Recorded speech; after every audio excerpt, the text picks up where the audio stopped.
Hey guys, it's Tiny Tom Logan back with another video for you, and today, thank the Lord above, I'm not talking about a graphics card because I have had enough of graphics card. They keep launching them. They got the red and the green team arguing. I've had enough, so I get to play with a motherboard today. Luckily, there are a couple of other motherboards here that I need to do over the next few weeks as well. But it's the Rampage Edition 10. We would probably have called it the Black Edition in the past, but the Black Edition always has been like a special edition because of the red one. But this is it, and I'm hoping we're seeing the death of red now. We've got RGBs coming through because this board is actually a thing of beauty. One thing that I will say is I have done a full preview before, which is just looking at the board before we started talking about performance and stuff like that. And that was 20 minutes long, so I'm going to make that appear and put a link underneath if you'd like to go and see things like the fact that it doesn't have a I/O plate at the back. You know, where all the USBs and your Ethernet go in at the back. It's not got an I/O plate. It's actually built into the board. I mean, there's loads of little quirky things like that I really like. But I will give you in this video a good look at the audio, the RGBs and the lighting. Yes, you can turn them off, as well as spec them yourself.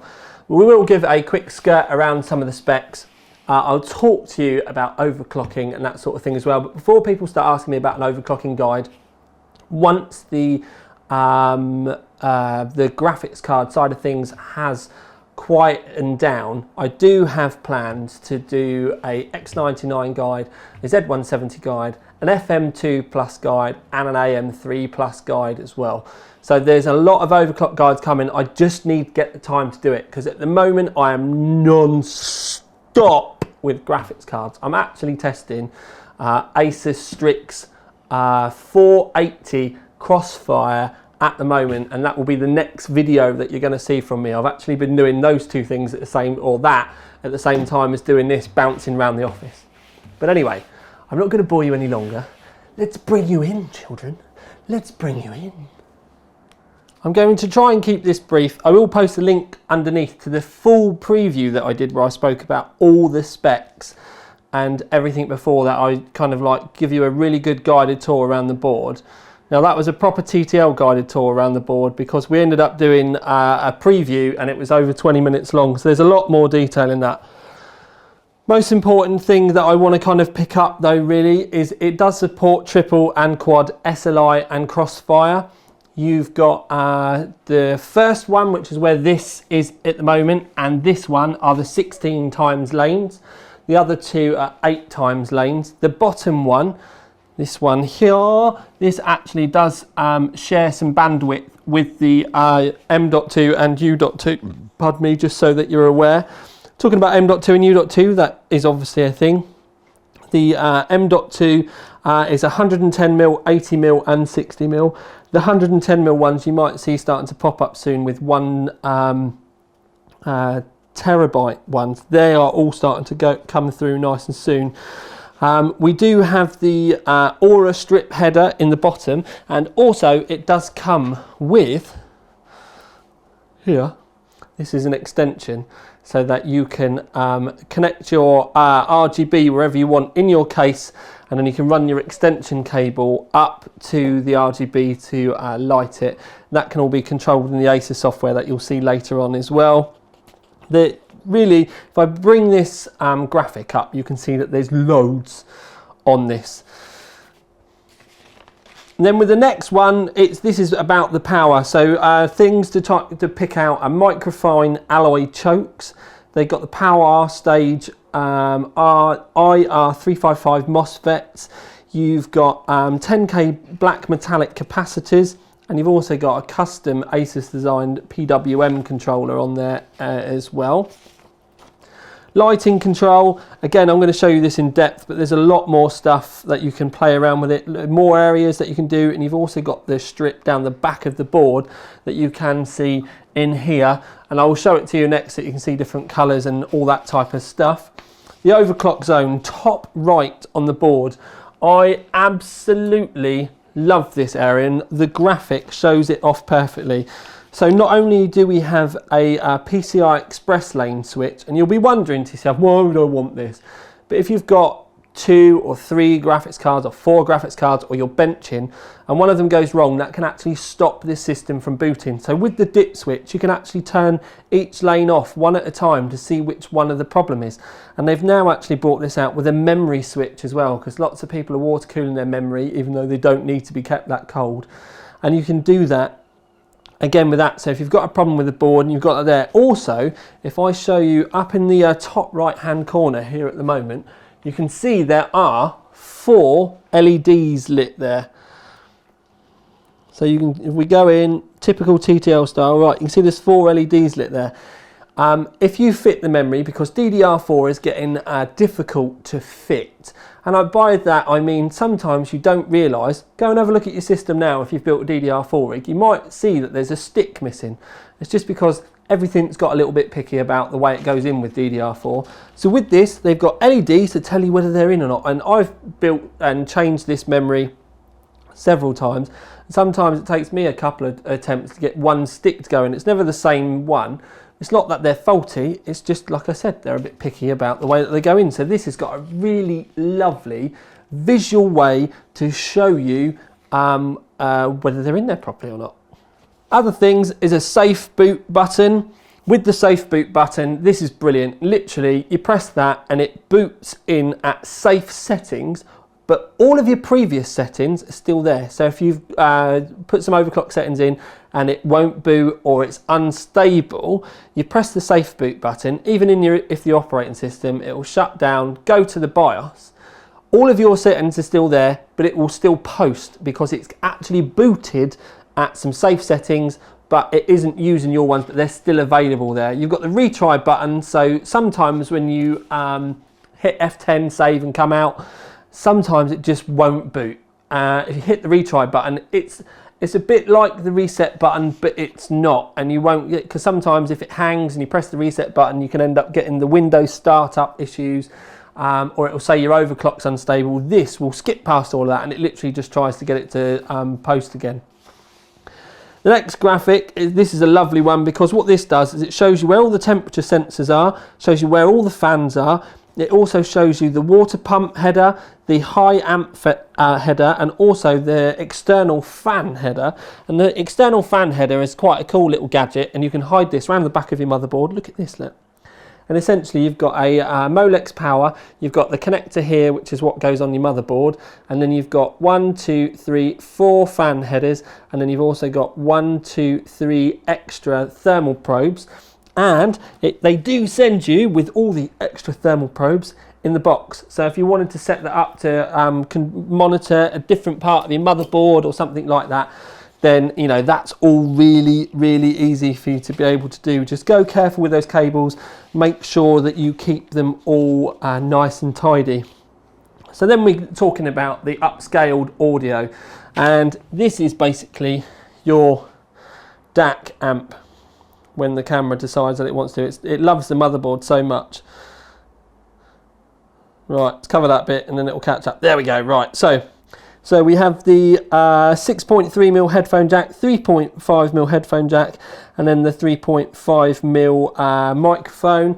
You've got the little dial on the front, which is basically a never-ending wheel that you can just turn around for volume. Round the back, it does need powering by a 6-pin PCI Express. Again, the camera's just loving the board so much.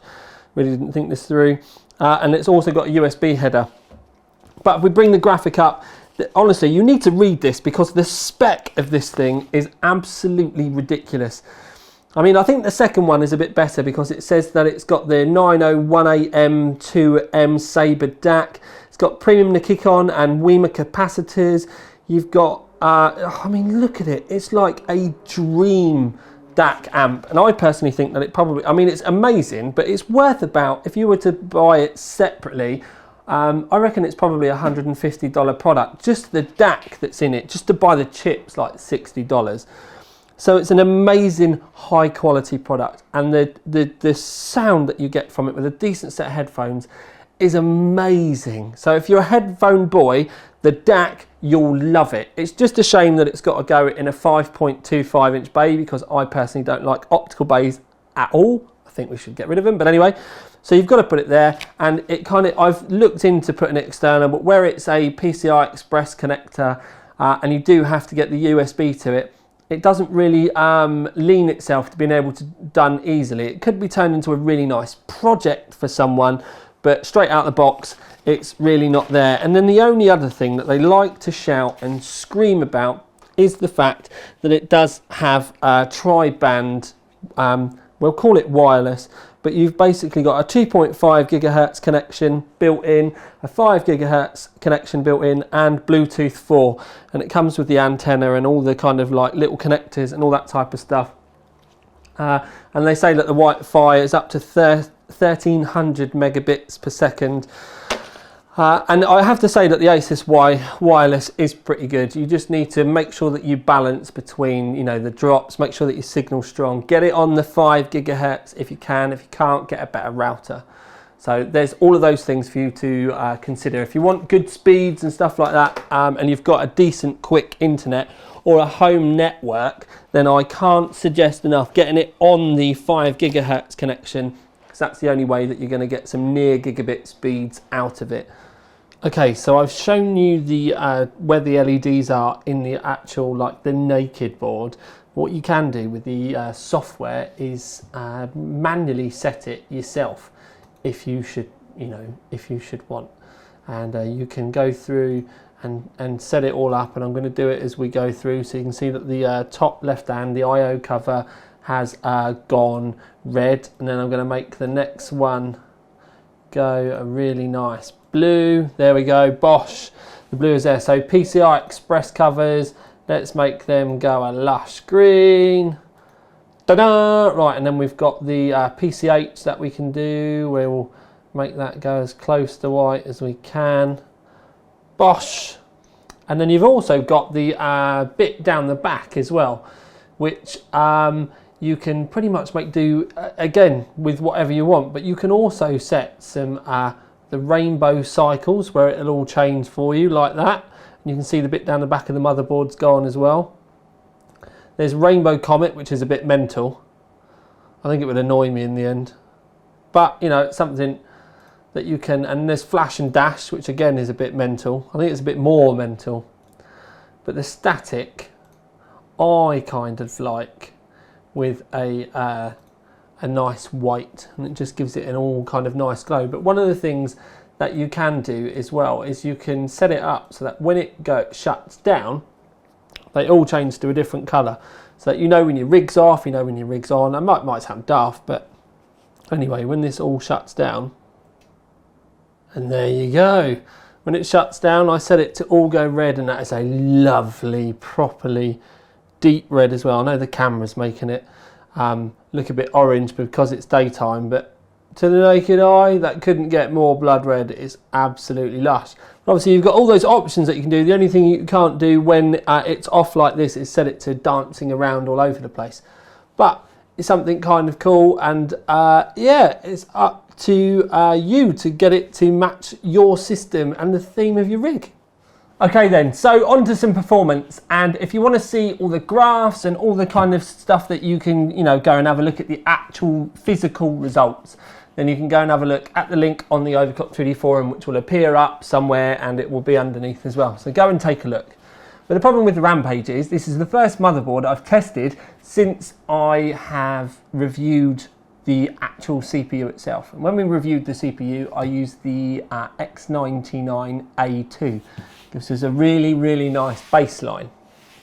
Problem is that the X99A2 does come with the Asus overclock socket like the Rampage, and I did spend a lot of time tuning that overclock so that it wasn't a quick bish bash bosh. I spent a lot of time getting that in.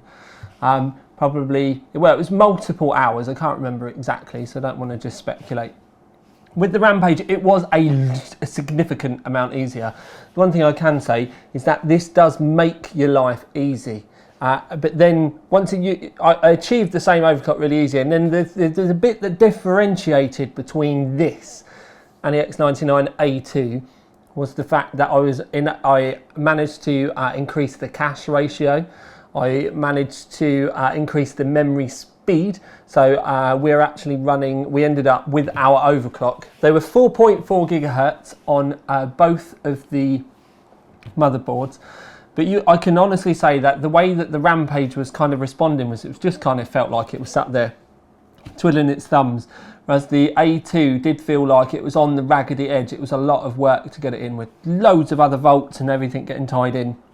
Now, when you do start to overclock, one thing that I will say, I'm not going to give you voltages because of the silicon lottery. You should always learn what is available with your chip. Now, I'm lucky enough to have a 6950X. Anyway, but I did actually borrow one from Asus as well to kind of see the differences, because I've not been able to test like a couple side by side yet. So I wanted to have a play with the two. And the reason for that is I'm used to one of the chips. I wanted to get another one, bang it in the Rampage, and then have a look. The one that Asus sent me wasn't as good as mine, luckily. But it was more the fact that I did get a chance to really start to rip one apart. And it's really when you don't know it, that's when it's new and you're kind of playing around with things. But the thing that I will say to you is you've obviously got to set your V-core. That's a normal basic thing anyway. And if you're running auto volts on your V-core, that doesn't mean it's running stock. That means you're letting the motherboard decide what voltage needs to go through it. So if you open CPU-Z, you'll be able to see the voltage. And if you've got things like speed step and stuff on it, it'll be when it's under load with like OCCT that you'll know what the voltage is that's going through when it's you know, under load. Basically that'll be the maximum voltage.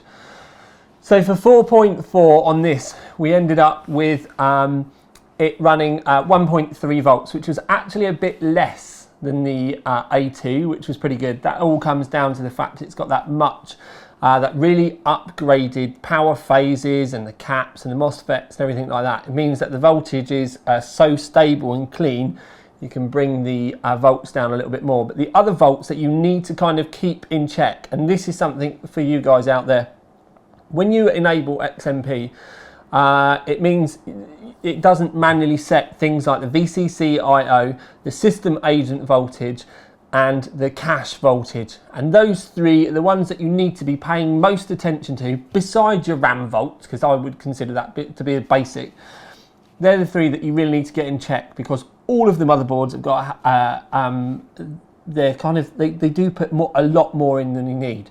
And with the Asus overclock socket, the volts are just ridiculously lower than you may believe.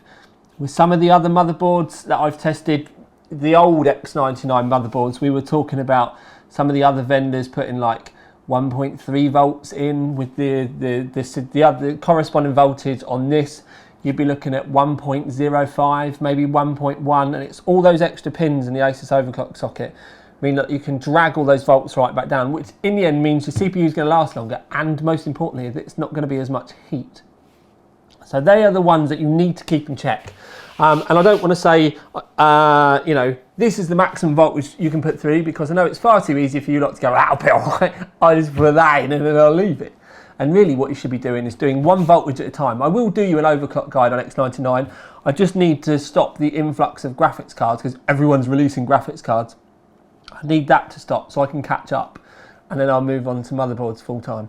But so with this, it made life a lot easier. And to be honest with you, the voltages came down, temperatures came down, stability was great, but it's almost like it's sat there taunting you, kind of twiddling its thumbs. Now, I know it's kind of a bit cliche to say it's built for sub-zero overclocking. That's the only time that you're ever going to stress it. But if with this board, there's never a truer word spoken. The reason why I went into all this depth is because I do want to make very clear, if you've got a board, and unless you've overclocked it badly, or you've got it on auto volts and stuff, buying something like a Rampage isn't going to magically get you a better overclock. If you do get a better overclock, then you probably didn't do a good enough job with it beforehand. But what this one will end up doing is, like I said, it's going to make your life so much easier. Your temps will be down. The componentry on it won't be getting stressed that hard at all. And if you can bring all the volts in and get them all in nice and tight, which you will have to do manually, that's a normal thing. Because of, you know, the silicon, the CPUs that you can put in there can be so different. I mean, like I said, with a chip that Asus gave me, it needed more volts for a 4.3 overclock than I was using for this on a 4.4. So that's just, you know, the chips aren't all exactly the same.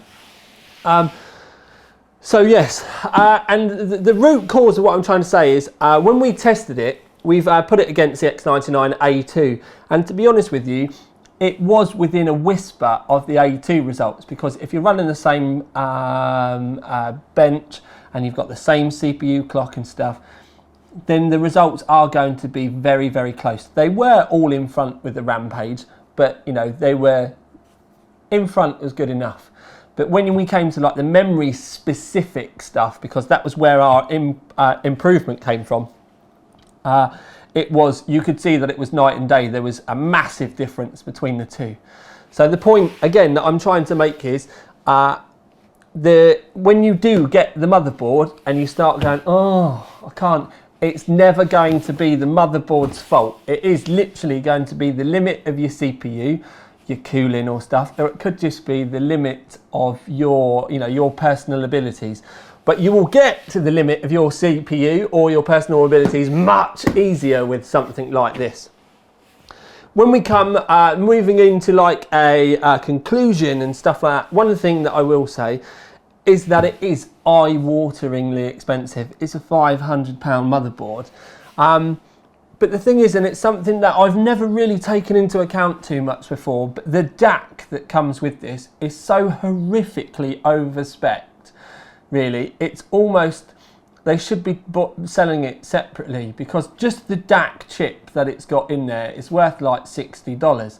So by the time that you yomp it in with everything else and the amplifiers and all that type of stuff for that dedicated DAC amp, headphone amp thing, you're looking at about you're looking around $150, 150 GBP product if they were to sell it separately, that comes bundled with the board.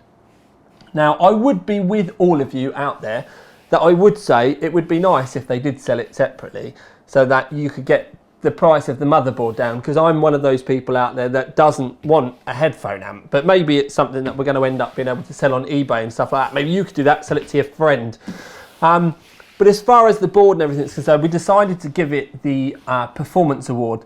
Sorry, I do apologise. It's the Enthusiast Choice Award, because you can't explain why you want it. If you're going to moan about the price, you've completely got your rights to, because it is expensive, but you can't expect everything to be the same price. They've gone to, it's pretty much, the Rampage has got a bit of a reputation about putting the bar there, and it's what everybody else aspires to. This is no different. We've gone past the days now where you need a gazillion phases to be able to get your better overclocks, because that's where the boards used to increment. They're so power efficient now. You really have to go in with everything else. And the whole package with this is epic. I love the fact that they've gone black with it as well. We've lost the red, which I'm hoping, please, it's for good, because I think the red has kind of served its purpose now. And this, with the user customizable aesthetics, spot on. It means you can tune it to any rig.